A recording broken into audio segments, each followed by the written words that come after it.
आज की इस गहन चर्चा में स्वागत है।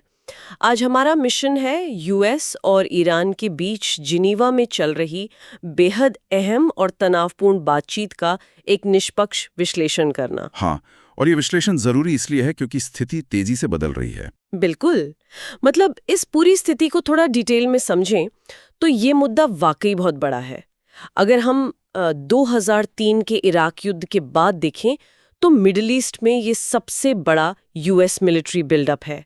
यहाँ एक पूरे आर्माडा और वॉरशिप्स शामिल हैं इसमें। हाँ, वॉरशिप्स की बात हो रही है। देखिए, स्थिति की गंभीरता तो है ही, पर इन निगोसिएशंस की अहमियत भी बहुत ज्यादा है।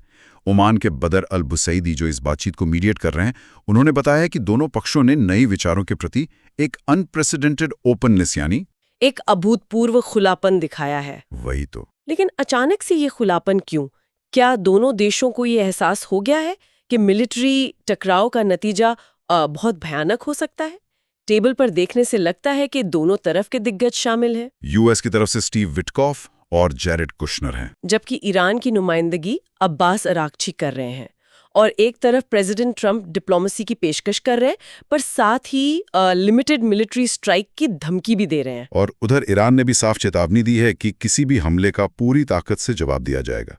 ये जो विरोधाभास है ना, यही इस बातचीत को इतना जटिल बनाता है। सही कहा। अगर हम स्ट्रिक्टली सोर्स मटेरियल के आधार पर दोनों पक्षों के दावों को देखें तो ट्रंप ने अपने state of the union address में ईरान पर आरोप लगाया है। उनका कहना है कि वो ऐसी मिसाइल्स बना रहा है जो जल्दी यूएस तक पहुंच सकती हैं और उन्होंने अपना न्यूक्लियर प्रोग्राम वापस शुरू कर दिया है। बिल्कुल। और यहाँ ध्यान रखने वाली बात यह है कि करीब 8 महीने पहले ही यूएस और इजराइल ने मिलकर ईरान के न्यूक्लियर साइट्स पर हमला किया था। पर अगर यूएस का दावा ये है तो ईरान का रुख इसके बिल्कुल उलट क्यों है? मेरा मतलब है, ईरान लगातार ये कह रहा है कि उनका प्रोग्राम शांतिपूर्ण है और वो कभी परमाणु हथियार नहीं बनाएंगे। हाँ, उनका दावा यही है। सोर्स मटेरियल बताता है कि उस हमले के बाद उन्होंने यूरेनियम एनरिचमेंट यानी यूरेनियम को हथियार बनाने लायक शुद्ध करने का काम रोक दिया है। लेकिन एक पेच है इसमें।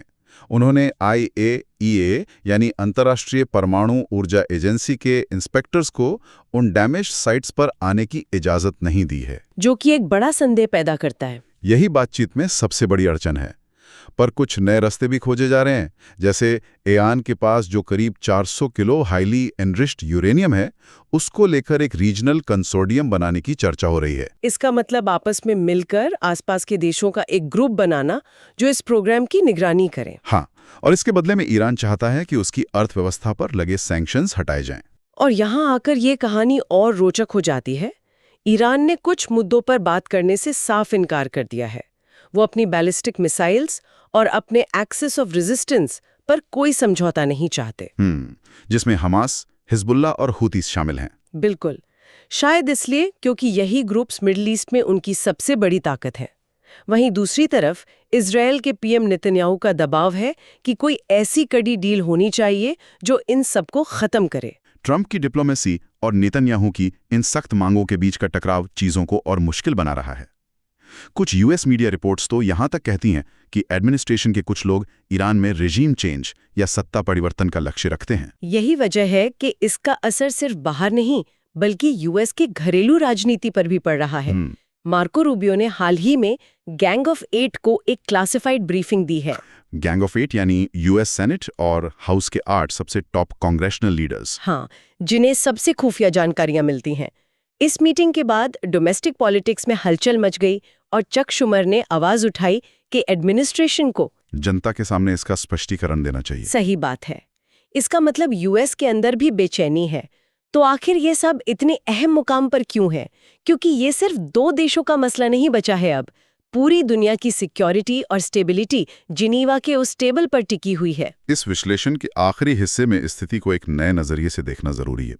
हम जानते हैं कि यूएस के पास दुनिया का दूसरा सबसे बड़ा न्यूक्लियर आर्सेनल है और इजराइल के पास भी गुप्त रूप से परमाणु हथियार माने जाते हैं। तो सोचने वाली बात यह है कि क्या पहले से मौजूद इन विशाल परमाणु हथियारों का एक तरफा डर इन नेगोशिएशंस में किसी अनकहे शर्त की तरह काम कर रहा है? बिल्कुल। क्या ये असमान शक्ति संतुलन इस पूरी डिप्लोमेसी को शुरुआत से ही एक अलग और डरावनी दिशा दे रहा है? श्रोताओं के लिए ये एक बड़ा सवाल है।